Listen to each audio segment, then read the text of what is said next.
Bonjour, je m'appelle David Buzic, bienvenue. Je suis heureux que vous joigniez à des gens du monde entier pour étudier Chemin, Vérité, Vie, le discipulat, un parcours de grâce. Au cours des 7 prochaines semaines, nous allons explorer les différentes manières dont la grâce chercheuse, salvatrice, sanctifiante, soutenante et suffisante de Dieu nous rencontre là où nous sommes dans notre vie. Jésus nous invite à un voyage. Viens, suis-moi. C'est une simple invitation à partir à l'aventure. La vie chrétienne est plus qu'une croyance, juste. C'est plus qu'un consentement intellectuel. C'est une invitation à entreprendre un voyage avec Jésus. Le voyage avec Jésus s'appelle le discipulat. Le discipulat, c'est-à-dire suivre le chemin de Jésus avec Jésus, comporte de nombreux rebondissements et des virages inattendus sur la route. Le chemin semble parfois facile et parfois difficile. Mais le but du discipulat est toujours le même, ressembler au Christ. Si cela vous semble impossible, c'est en fait un excellent point de départ.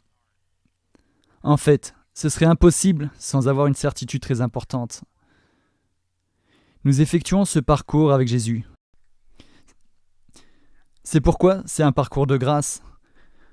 Lorsque Jésus lui a dit « Je suis le chemin, la vérité et la vie », il ne parlait pas seulement d'une équation séquentielle ou d'un accord transactionnel que nous concluons avec Dieu pour aller au ciel quand nous mourrons. Il décrivait la manière relationnelle dont le discipulat se produirait. En effet, le chemin, la vérité, la vie ne sont pas seulement des principes. Le chemin, la vérité et la vie représentent une personne, car le parcours de grâce est purement relationnel. Mieux encore, il promet de nous accompagner jusqu'à la maison. Jésus sera notre chemin pour le chemin. C'est l'espoir d'un parcours de grâce. Lorsque Jésus a dit « Je suis le chemin, la vérité et la vie », il répondait à une question posée par des principes effrayés et incertains. Ils proviennent d'une partie de l'évangile de Jean que les érudits bibliques appellent le discours d'adieu. Jean 14, 17. Ces 4 chapitres de Jean, plus que tous les autres évangiles du Nouveau Testament, nous donnent un aperçu de ce à quoi Jésus pensait et ce qu'il enseignait à ses disciples pendant les heures qui ont précédé sa passion et sa mort sur la croix. Il pourrait être décrit comme la dernière volonté et le dernier testament de Jésus-Christ. Vous vous souvenez que les disciples viennent d'entendre de très mauvaises nouvelles. Ils se sont réunis dans une pièce empruntée, ils sont amassés dans un espace restreint. Jésus lave les pieds de ses 12 disciples, ce qui met tout le monde mal à l'aise. Puis il leur dit que très bientôt, l'un d'eux les trahira. Pour aggraver les choses, après avoir voyagé partout avec eux pendant plusieurs années, Jésus leur dit qu'il va partir et qu'ils ne peuvent pas l'accompagner. Ils sont très bouleversés. Jésus sent le poids de ses paroles tomber sur eux. Ce n'est pas étonnant qu'il leur dise que votre cœur ne se trouble point. Je vais vous préparer une place. Je reviendrai et je vous prendrai avec moi afin que là où je suis, vous y soyez aussi. Vous savez où je vais et vous en savez le chemin. C'est alors que Thomas prend la parole. L'histoire l'a appelé Thomas l'incrédule. Mais je suis heureux qu'il ait été là. Car Thomas a eu le courage de poser la question à laquelle tous les autres voulaient obtenir une réponse. Il était comme un élève qui arrête le professeur au milieu du cours et dit « Excusez-moi, c'est peut-être une question idiote, mais nous n'avons aucune idée de ce dont vous parlez en ce moment. » En fait, ce n'était pas une question idiote. J'apprécie le fait que Thomas ait eu la présence d'esprit de déterminer les très grands non-dits et de poser la question pressante qui se trouvait dans chaque esprit. « Seigneur, nous ne savons où tu vas. Comment pouvons-nous connaître le chemin ? » La vie est comme ça, n'est-ce pas ? À certains moments, nous nous demandons quelle direction prendre. Dans ces moments, nous pensions savoir où nous allions, ou nous espérions savoir où nous allions. Mais nous devons admettre que nous avons complètement perdu notre chemin.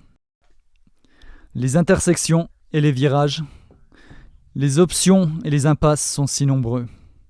Ce que nous souhaitons avoir le plus dans le puzzle de la vie, c'est une carte.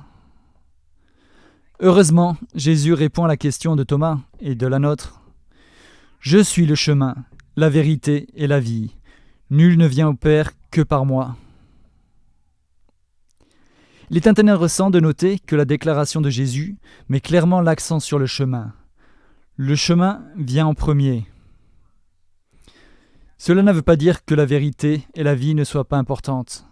Cela signifie simplement que la vérité et la vie expliquent à la fois comment et pourquoi Jésus est le chemin. Il est le chemin parce qu'il est la vérité, la révélation de Dieu. Il est le chemin parce que la vie de Dieu, accessible à chaque personne, réside en lui et en lui seul. Il est à la fois l'accès à la vie avec Dieu et l'incarnation de la vie avec Dieu. C'est le cœur de la bonne nouvelle de l'évangile de Jean. En Jésus, le Verbe incarné est le Fils unique de Dieu. Nous pouvons voir et connaître Dieu d'une manière jamais rendue possible auparavant. Il est l'autorévélation autorisée de Dieu.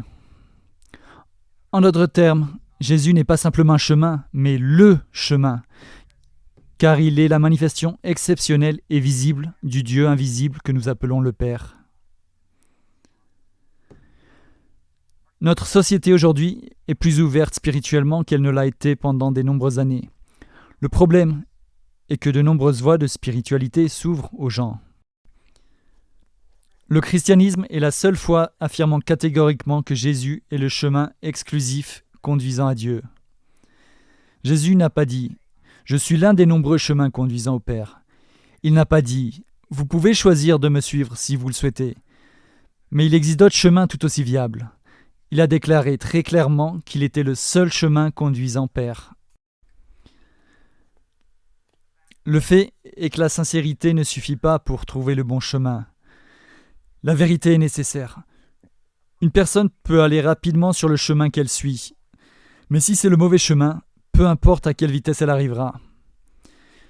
Chaque personne, chacun de nous, est coupable d'avoir pris le mauvais virage au niveau spirituel. En conséquence, nous sommes loin de Dieu. Le prophète Ésaïe a dit « Nous étions tous errants comme des brebis. Chacun suivait sa propre voie. » L'apôtre Paul a écrit « Car tous ont péché et sont privés de la gloire de Dieu. » Pourquoi ? Parce que nous avons tous pris la mauvaise route dans la vie. Nous avons tous choisi de suivre notre propre chemin au lieu de poursuivre la volonté et la voie de Dieu pour nos vies.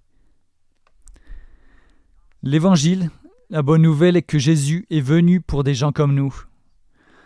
L'auteur de l'Évangile, Luc, nous dit que le but déclaré de la mission de Jésus est de chercher et de sauver ceux qui étaient perdus.